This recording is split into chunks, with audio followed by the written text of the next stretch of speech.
Educational creativity চ্যানেলে সকলকে স্বাগত। আপনারা জানেন যে সুপ্রিম কোর্টে কোর্ট নাম্বার 15-তে একটি মামলা ছিল। সেটা হচ্ছে মৌসুমী খাতুন ভার্সেস ওয়ারেস অ্যান্ড রিয়া পাল। এই দুটি মামলা ছিল। এই দুটি মামলা আমরা জানি এসএসসি মামলা প্রধানত কোর্ট নাম্বার 13 বা কখনো 11 কখনো 12 জাস্টিস সঞ্জয় কুমারের বেঞ্চে হয়ে থাকে, কিন্তু এইবার বেঞ্চ পরিবর্তন হয়েছে। তো এই বেঞ্চ পরিবর্তন হলেও মামলার শুনানি গতি প্রকৃতি একই। তাদের দাবি বিচারপতি খুব একটা মান্যতা দিলেন না, কিন্তু একটা জায়গায় বিচারপতি কিছু গুরুত্বপূর্ণ কমাই করলেন। তো আজকের শুনানিতে কি কি হলো বিস্তারিত বলবো। 9 নম্বর আইটেম ছিল 9 এবং 9.1, এই দুটো আইটেম ছিল। তাদের বিষয়বস্তু একই ছিল।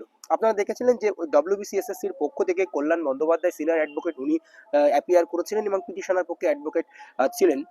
তো প্রথমেই জাস্টিস বিষয়টা সুপ্রিম কোর্টে যারা জাস্টিস থাকেন তারা মামলা আগের থেকেই স্টাডি করে আসে, যে মামলার বিষয়বস্তু বা অফিস রিপোর্ট কি কি আছে দেখে আসেন। সেই জন্য তিনি বসার সঙ্গে সঙ্গে জাস্টিস বলেন যে Shampa Ghosh dismiss by division bench same issue.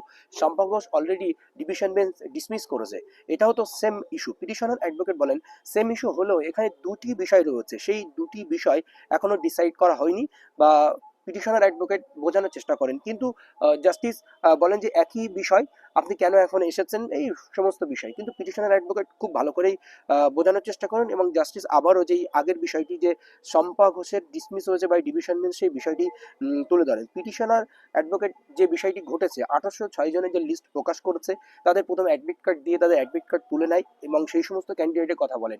আর সেখানে 952 জনের ক্যান্ডিডেটের কথা তুলে ধরেন। তার মধ্যে দুটি রিট 157 প্লাস 600 সামথিং, তাদের রিটটি ডিসমিস হয় বা তাদের বিষয়ে সলিউশন হয়ে গেছে, কিন্তু 33 জন যে বিষয়টি রয়েছে সেই 33 জনের বিষয় নিয়ে আজ আমি সুপ্রিম কোর্টে এসেছি। এটা ডিসাইড হয়নি।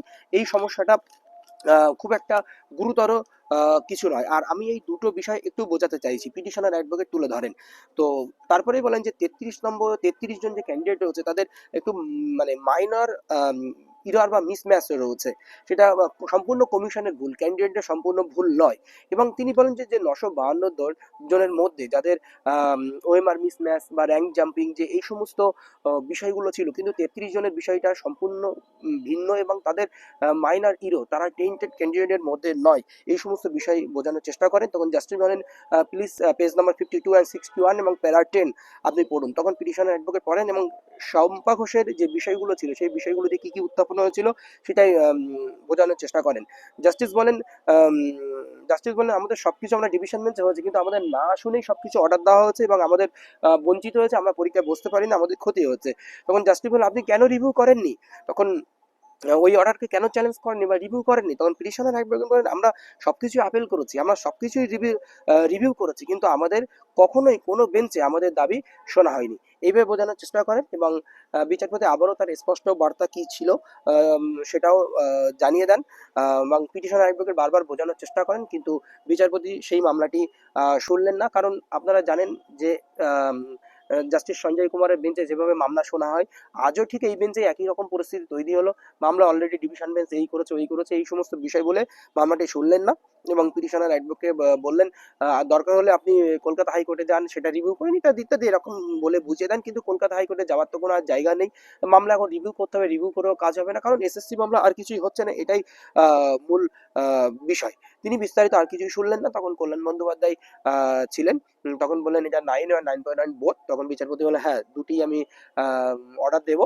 তখন শেষ পর্যন্ত মামলাটি ডিসমিস করে দেন এবং মামলাটি খারিজি হয়ে যায়, মামলাটি শুনলেন না। তো এসএসসির এই বিষয় দেখুন, টেইন্টেড ক্যান্ডিডেট, অনেক ধরনের টেইন্টেড ক্যান্ডিডেট রয়েছে। এই টেইন্টেডের মধ্যে অল্প কিছু ক্যান্ডিডেট রয়েছে তারা ভুল বশত কিন্তু তারা ঢুকে আছে। দুই একটি মানে কমিশনারের ব্যাপক ইরর, সেখানে তারা দেখা যাচ্ছে 2016 সালে জয়েনিং করেনি এমন ক্যান্ডিডেট, তাদের এমপ্যানেল হলেও জয়েনিং করেনি এমন ক্যান্ডিডেট, তারা অন্য চাকরিতে গেছে এবং তারা এখন অ্যাডমিট তাদেরকে বাতিল করছে টেন্টেড বলে। তারা এখন দেখা যাচ্ছে পরীক্ষা দিয়ে আবার আসবে কি না আসবে এরকম বিষয়। এই একাধিক ইরর কিন্তু কমিশন করেছে, কিন্তু এরকম ধরনের ছোট ছোট ইরর থাকতে পারে, কিন্তু এই সমস্ত মামলাগুলো জাস্ট ভালোভাবে যদি শুনতে পাই তাহলে অনেক ক্যান্ডিডেটের জীবন বাঁচে। হ্যাঁ, টেন্টেডদের তো শোনা উচিতই নয়, কারণ টেন্টেডরা টেন্টেডই, কারণ তারা টাকা দিয়ে চাকরি করেছে, কিন্তু অনেক সঠিক ক্যান্ডিডেট এই টেন্টেড বলেও চালনা করেছে কমিশন। এরকম একাধিক ইনস্ট্যান্ট বা একাধিক মামলা কিন্তু কলকাতা হাইকোর্টে পড়ে আছে এবং তারা বাধ্য হয়ে দুই একটি অর্ডার নিয়ে কিন্তু সুপ্রিম কোর্টে আসছে, কিন্তু কেউই তাদের